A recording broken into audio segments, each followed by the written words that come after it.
હવે અમદાવાદની કરી લઈએ તો ગરમીને લઈને મહાનગરપાલિકા તંત્ર એલર્ટ મોડ પર છે। ગરમીને પગલે કન્સ્ટ્રક્શન સાઇટ પર કરાયેલી વ્યવસ્થાઓનું ખાસ ચેકિંગ હાથ ધરવામાં આવી રહ્યું છે। એએમસીની એડવાઇઝરીનું પાલન કરવા માટેનું આયોજન છે।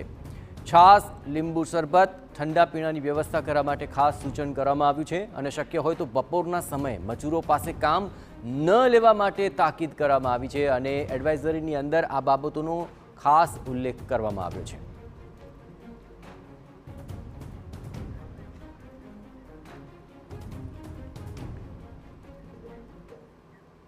આ અંગ દજાડતી ગરમી અને તેનાથી બચવા માટે શું એડવાઇઝરી છે એ વિશે વધુ વિગતે વાત કરવા માટે જોડાઈ રહ્યા છે ટીવી 9 સંવાદદાતા જિગ્નેશ પટેલ। જિગ્નેશ, સૌથી વધુ ગરમીનો પ્રકોપ બપોરના સમયે રહેતો હોય છે। એ તબક્કે ખાસ કરીને કન્સ્ટ્રક્શન સાઇટ પર જે શ્રમિકો કામ કરી રહ્યા છે, કઈ પ્રકારની વ્યવસ્થા આપ જોઈ રહ્યા છો? તંત્રે જે એડવાઇઝરી જાહેર કરી છે, શું તેનું પાલન થઈ રહ્યું છે? કોઈ વ્યવસ્થાઓને લઈને આપ ત્યાં શું સમીક્ષા કરી રહ્યા છો, જિગ્નેશ?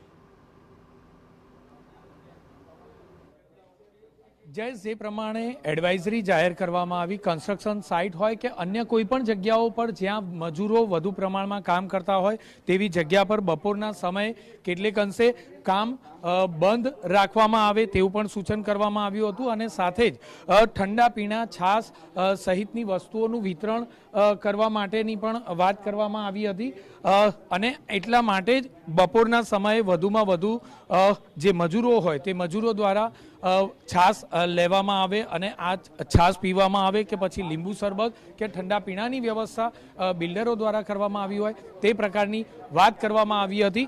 આ ઉપરાંત જોઈએ તો કન્સ્ટ્રક્શન સાઇટ સિવાય પણ જોઈએ તો અન્ય જગ્યાઓ પર જ્યાં રસ્તાઓ પર કામ કરતા મજૂરો હોય કે અન્ય કોઈ પણ હોય તે તમામ જગ્યાઓ પર આ જ પ્રકારની વ્યવસ્થા કરવા માટેની સૂચના કોર્પોરેશન દ્વારા આપવામાં આવી હતી। વાત કરીશું કોર્પોરેશનના ડેપ્યુટી હેલ્થ ઓફિસર સાથે કે આખરે કયા પ્રકારની વ્યવસ્થા કરવામાં આવી છે અમદાવાદ શહેરમાં। મિત્રો, હીટ એક્શન પ્લાન અંતર્ગત આજે અને હવેના 4 દિવસ સુધી 45 ડિગ્રી ટેમ્પરેચર જે એલર્ટ જાહેર કરવામાં આવેલું છે એ અંતર્ગત દરેક સિટીઝનને અમે આઈસી રિક્ષા દ્વારા દરેક વોર્ડમાં એક રિક્ષા ફરી રહી છે અને એ દરેક પબ્લિક પ્લેસીસમાં જઈને 4 રસ્તા ઉપર, સે ફોર એક્ઝામ્પલ અમારા પશ્ચિમ ઝોનની વાત કરીએ, પાલડી 4 રસ્તા છે, વાસણા શાકભાજી માર્કેટ છે, રામનગર ચોક છે, ઇવન ચાંદખેડા ગામતળ છે, આવા જાહેર જગ્યાઓએ જાહેરાત કરીને દરેક પબ્લિકને 12 થી 4 સુધી બહાર ન નીકળે એટલા માટે સલાહ આપી રહ્યા છે। એમાં તો કન્સ્ટ્રક્શન સાઇટ અને મજૂરો કામ કરતા હોય, સીધી રીતે તેમને તડકો લાગતો હોય તેવી જગ્યાઓ પર શું એડવાઇસ? અત્યારે ચાંદખેડા વોર્ડમાં આપ જોઈ રહ્યા છો, આસ્થા કન્સ્ટ્રક્શન સાઇટ ઉપર આપણે વિઝિટ કરી રહ્યા છે અને ત્યાં કર્મચારીઓને 12 થી 4 સુધી કામગીરી સંપૂર્ણ બંધ રાખેલી છે અને સાથે સાથે આપ જોઈ રહ્યા છો ટેટ્રા પેકેટ, જે છાશના પેકેટ દરેક લેબરરને આપવામાં આવી રહ્યા છે અને પીવાના પાણીની પણ ફૂલ વ્યવસ્થા છે અહીંયા।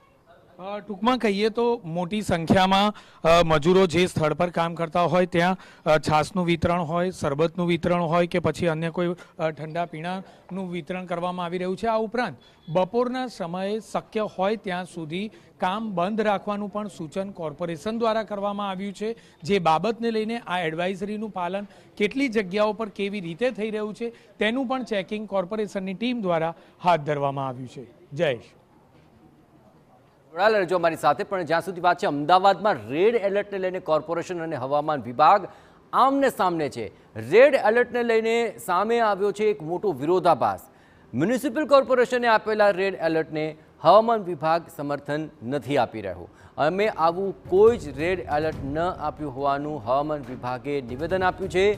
ઓરેન્જ એલર્ટ આપ્યું હોવાના નિવેદન પર હવામાન વિભાગ હજુ પણ મક્કમ છે। હવે ગઈકાલે મીડિયા સમક્ષ એએમસીના આરોગ્ય અધિકારીએ અમદાવાદમાં રેડ એલર્ટની વાત કરી હતી। એએમસીએ આપેલ રેડ એલર્ટને લઈને અમદાવાદવાસીઓમાં હવે ચિંતા પણ વ્યાપી છે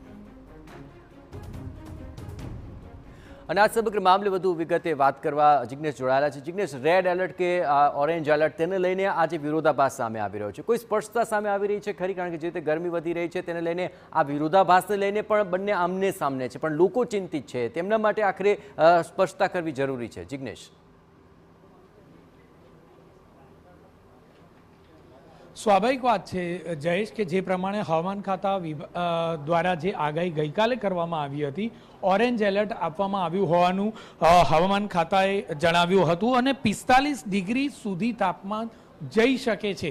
આ પ્રકારની વાત હવામાન ખાતા દ્વારા કરવામાં આવી હતી, જે બાબતે તેઓએ આજે સ્પષ્ટતા પણ કરી છે। પરંતુ જે રીતે કોર્પોરેશનના અધિકારીઓએ ઉતાવળે જાહેરાત કરી તેમાંની જો વાત કરવામાં આવે તો કોર્પોરેશન દ્વારા રેડ એલર્ટ આ જ બાબતને જાહેર કરી દેવામાં આવી હતી। સાથે જ પ્રેસ નોટ પણ તેઓએ પબ્લિશ કરી દીધી હતી કે જે 45 ડિગ્રી સુધી હવામાન ખાતાએ આગાહી કરી છે તે રેડ એલર્ટ છે અને લોકોએ સાવચેતી રાખવી જોઈએ। માટે લોકોમાં એક ભયનો માહોલ પણ આ બાબતને ધ્યાન પર રાખી અને જોવા મળ્યો હતો કે રેડ એલર્ટને લઈને કેટલાય વ્યક્તિઓએ પોતાના જે રૂટીન કામો હોય તેમાં ફેરબદલ પણ કર્યા હોય તે પણ વાત સ્વાભાવિક છે।